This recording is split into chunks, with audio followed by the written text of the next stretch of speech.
Bela Lugos is dead. The bats have left the bell tower. The victims have been bled. Red velvet lines. The black box. Bela Lugos is dead. Hello and welcome. My name is Amy de Miceli from No One Has to Die Tomorrow. It's the start of a new year, a new decade, so let's kick it off with a new article called The Curse of the Truth Movement. You can follow along at noonehastodietomorrow.com. For as long as I could remember, the news captivated me. It frightened me just enough to not be able to stop watching. I never liked horror movies, but a nice 48 hours or unsolved mysteries, those were what my nightmares were weaved with. On Halloween, the other kids would be out trick-or-treating, and I was home watching the news. It was the real-life stuff that I would torture myself with. It was so bad for me, way worse than the 10 pounds of candy I would have acquired. Now I can finally see why it was so intriguing. I understand the insanity that we are all being put through, the constant wave of emotions we're taking part in. For many years, I have been a writer and researcher in this movement of awake, truth-seeking activists, and only recently have I figured out that the truth movement is cursed, hexed, a trap, just a gear designed to turn the wheel of fate for the powers that will it to be. This is the curse of the truth movement. Telling lies for your vision. As a child, the TV was always on in my house. At dinner, it was off for about 20 minutes. Maybe it was on and the volume was off. But overall, it was a constant state of television. Good Morning America greeted me as I stumbled into the kitchen, catching all kinds of wild 5-minute news briefs before I was fully conscious. Still in that sleepy state when you roll out of bed, the state akin to hypnosis. Once a day would not be enough. I would repeat that again in the moments before falling asleep at night, the same hypnotic, lulled state as I listened to the 11 o'clock news from my bed. Oh, how my child mind would race, listening to the murder, death, kill stories. Then weather and sports. The movie Anchorman captures the mind-numbingness of it all really well. Real eyes, real lies. A monumental memory that stuck with me and shaped the newswriter I have become was Good Morning America piece. It must have been Joan London who was preparing the viewers with an explicit warning for the roundtable discussion about the TV movie the day after. They were giving parents a moment to remove their children from the room. It would be far too scary for us to hear. I had to be under 8 years old, and even I saw through their bull. There was so much more inappropriate content on television, especially the news, but the media tells you, this is scary, be afraid, then take pause. This is what my fresh little canvas picked up on. The stench of their dishonest approach stuck with me. I knew that the news was scary, but the only time they were warning you that it might scare you was when they were talking about a movie. Fiction got the explicit warning. Did the adults buy into this crap? It made me a total skeptic. No One Has to Die Tomorrow is born. In 2004, after feeling scammed by the 9/11 narrative, protesting war, and seeing past the mainstream media lies, No One Has to Die Tomorrow was brought into existence. We were a two-person operation. Jay was the man behind the scenes, and I was the writer. Together, we dove headfirst into uncovering all things that we had been lied to about, and outing the liars. Our government, our schools, our parents, our doctors, and anyone else who led us into the dark. Blindly or maliciously, we would expose them all. Around this time, there was not a whole lot of real alternative media that was reaching a national audience, unless your shows included aliens and ghosts, of course. Around this time, a friend from Australia recommended a documentary called Money Masters. Wow, it was a banking system that really crumbled our illusion. It was pivotal, and it was exhilarating, but it turns out to be the main trap. It is the poverty magnet, and it destroys you and anchors you to the earth once you are under its spell. Riding the high highs. The energy we had as we began to unravel the New World Order playbook was unstoppable. Pumped up and full of ambition, one article after the next took off, picked up by every possible alternative media outlet available. Rents, Ike, Watt, and of course InfoWars. There was a time when almost every article I wrote made its way to the big boy, and I was so excited. In fact, the biggest bump in reach we ever got was when Jones threw his support behind our work. With his nod, we reached so many people. Our website would explode every time an article was on InfoWars. Tens of thousands of hits. I felt like $1 million, even though I had none. But that was okay because I knew money was evil. But it did beg the question, why were most of us not making any money telling the truth?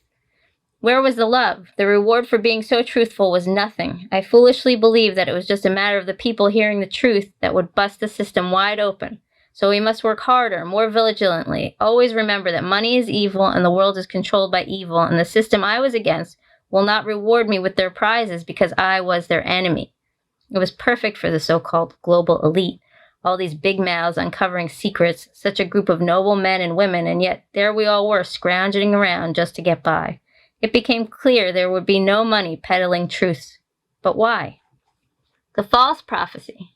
The curse of the truth movement began to become obvious, and highlighting our lack was not going to deliver us anything but more lack. The nature of the truth movement 10 or 15 years ago just led people into minor, harmless actions, protests, and shouting at buildings where the evil ones crept. This was not ideal for any soul to battle with, but today, in 2020, all this movement creates is divisiveness. That is what has been born out of the truth movement. Total polarization of each other, and it just makes everyone so angry and hostile towards each other. It becomes blinding to the preacher of truth because it is all stemming from a very rational base level position. Fluoride is bad, you shouldn't ingest it. Pesticides are bad, they cause cancer. Wi-Fi, microwaves, fabric softener sheets, vaccines, war, public school systems, voter fraud, corruption of all kinds at all levels. Bad, bad, bad. The problem is that not everyone is ready for this. It is a massive shift. Suddenly, everything they pull off the shelf is a red flag. Anything they enjoyed was now poison. Even the comfort of the television was on the banned list. They cannot cope with this, and they will not cope with your new awareness. The majority of your family and friends are not able to handle so many bad things and so many changes that you're expecting them to make, and instead of you becoming their saving grace, you become their biggest problem, and in turn, you become cursed. You are out. The curse is always in motion if you feed it with commotion. The media has beautifully scripted answers for every single problem you are shouting about. And the answers are not actually for the bad things. They are scripted eloquently for dealing with you, the truther. You are the bad thing that the sleeping masses must eliminate. The news narrative, or the social media narrative, creates more conflict and elevates the stress levels of an already taxed population. They offer a paradigm, and round you all go.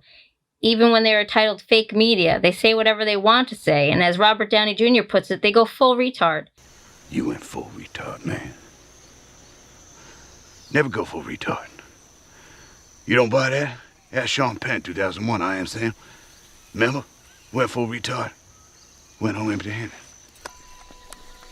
They have no need for any excuses. What they say becomes fact once it's captured on the frames of time.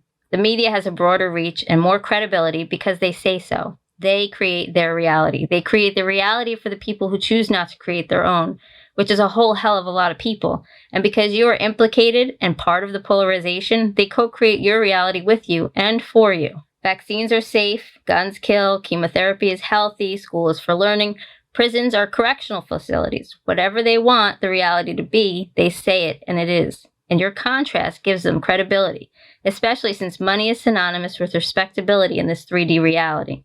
With every anti or pro stance, you are co-creating this reality with them. You are the other side of the polarizing issue, and it's expressed in an arena of arguing, shouting, and disharmony. The big guns, your illumined enemies, get all they want and more, because you are helping to create their desired outcome. You are the projector, full of passionate emotion, laying out their buffet. The ugly curse. Just look at how awful this movement treats each other. So many yelling about welfare recipients and food stamp hogs, but no answers for the calls for help. I saw almost no one helping families torn apart by CPS for homeschooling their kids or refusing vaccines. No love for the single moms being thrown out of their homes. No love for the people who stood up and stood their ground against the IRS and have been thrown in jail and tortured and gifted what would equate to death sentences. These are not just any people I reminisce about. These were prominent radio hosts and other people who were touted as heroes in your truth movement, left as scraps for the New World Order to feed off of. Being in this movement can most definitely be a curse, and we have allowed it to work. In fact, we have made it work. So many entranced by the fear have turned into greedy, suspicious hoarders. Some people are so greedy and insecure that they can't even be motivated to hit a like button on a social media post, afraid to admit that maybe they don't know everything, or that someone else might know more. Worst of all, the posts that go viral in the truth community are usually the ones that evoke a ton of emotion, or those posts making fun of someone, because that is the fuel that feeds the real system, the true matrix. a disdain for your fellow man. The power it needs is your feelings, and your Illuminati curse does not care where it feeds off of as long as it's fed. All rabbit hole roads lead to ruin. Your sleepers merely normalize themselves with characters on TV and in movies and friends from social media. And with their approval, they live in safety, and you're a lunatic, too scared to use soap that smells nice or toothpaste that has been approved by the FDA, and forget about that expensive, pretentious organic food, which is all fine and great, but it does not have to be a lesson forcefully taught. They are free to use whatever perfumed anything they want, just like you want to be free to have a vaccine or not. We all have the right to be wrong. I may be wrong, but it'll be my kind of wrong. It's my God-given right to be wrong. It does become complicated, and I could write volumes on the contrast that creates this messed up situation. But it is also very simple to grasp once you can see between the eyes of the two-winged creature. The majority of those you are targeting cannot receive your message, and if they did roll down your rabbit hole, their entire world would be a mess, and who has the time or stomach for that? Instead, they run into the arms of those you are warning them about. It's perfect for the big industries. They then provide a phony source of warmth, full of stuff that can make them feel loved and cared for, like a child. They will think that they are shining in that bright fake light, and it will make them feel all kinds of selfish emotions, creating an even more ego-driven reality, and it grows, spiraling outward. You see, it is all the feelings from everyone that gets fed into the machine. All the emotionally charged thoughts are the shackles that bind you all together and separate. You are the dreamer of dreams. Whether the Illuminati is casting spells or not, you are definitely casting them onto yourself. I know it seems crazy, but money is not evil. You don't need to prep or hoard, and if you are worrying about not having the cash to swing it, that stress is unhealthier than a couple of non-organic meals. Here is the most truthful part of the truth movement. It's all here for you. Your awakening is an unfolding, a process in which you become aware of who you really are, and it can be a slow process or a lengthy one, depending on how long it takes for you to see your earth suit for what it is, not the sum of your being, but a mere shell, to recognize that you are so much more than this suit. That's it. It's for you to see the roads ahead, to choose your way, faith or fear. When you make the choice, and you make this choice all the time, you're not corrected or thwarted. You choose it, and you do's it. You choose it, you do's it. You choose it, you do's it. I'm sorry, I do's what now? And then there is this more unfolding or not until you choose again. It's not scary once you begin to have faith in yourself and remember who you are and to wander without fear. It is a message from God, or insert any name you like, the creator, the goddess, source, the all, the almighty one. It is the I am, and you are here to take care of the I am and recognize the I am in everyone. See the greatness in each other. The golden rule. The solution is to treat yourself and other people the same way. The golden rule. You probably learned it when you were 5. Understand that your words matter whether you're speaking to someone or about them. Your emotions fuel attitudes that can create disharmonious circumstances from near or far. Instead, have positive, loving conversations about being healthy and free. Sidestep confrontations. Don't seek them out. Make no judgments, and instead see beauty in those people. After all, you're intending to wake them up because you care. Forgive those who have done you wrong, not face-to-face. Do it in your mind. Mentally forgive them for that which makes you loathe them. If you can't forgive them, then abolish their image from your thoughts until the time comes where you can. Make the difference locally, like hyper-local. Be pro-you and always see those you love in the best possible light. It's the old airplane going down scenario. You need your oxygen mask first. You can't be the savior. You are not the savior to anyone but yourself. Thinking that you can save someone else is your ego out of control. That is what the truth movement has become, a battle of ego in a world of narcissists, and it's a losing battle for the spirit, for your spirit. At the heart of the curse of the truth movement is the sad fact that it severs the spirit of so many who become a part of it. It makes men and women greedy, grumpy, and ugly on the inside. All the things you think you are fighting against, you become. The truth movement leaves you like Michael Douglas at the end of Falling Down. I'm the bad guy? Yeah.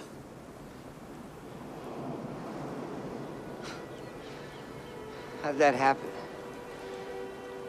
The answer isn't simple, but because of all your best intentions and your total inflexibility, you did become your own worst enemy, for the right now has been destroyed by the what about when. The information is important, but the people have to learn for themselves. They must walk the path and do their own searching. You can only plant seeds with a simple nudge. You can't argue and force.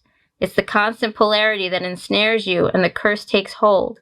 You don't have to believe in magic or curses, but as long as you put your belief into a higher, more powerful man, and declaring such men to be the masters of the universe, illumined ones, or bringers of the New World Order, you give them the power to choose for you. Your belief, your fight, your emotional investment is enough to make their magic work, to wield your anger and post it against you.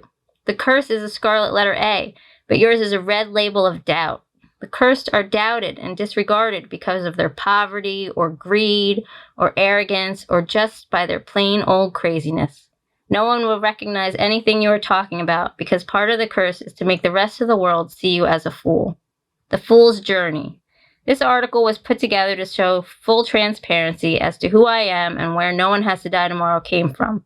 The truth movement has been a huge part of my life and part of my journey and has led me to here.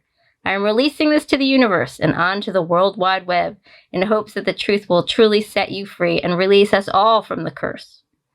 I have only one last thing, a question for those of you brave and wonderful people who are always willing to find more answers, dig deep, and still step back and widen the frame. Are you ready to set out on a journey, or would you like to remain the fool? As for me, I'm headed all the way up. Stay tuned for big things coming from Jay and myself, and No One Has to Die Tomorrow. Big things are on the horizon. I raise my glass to the clear vision of 2020 and beyond. I raise my glass to all of you. Thanks for listening, and as always, keep your candle burning bright, because no one has to die tomorrow.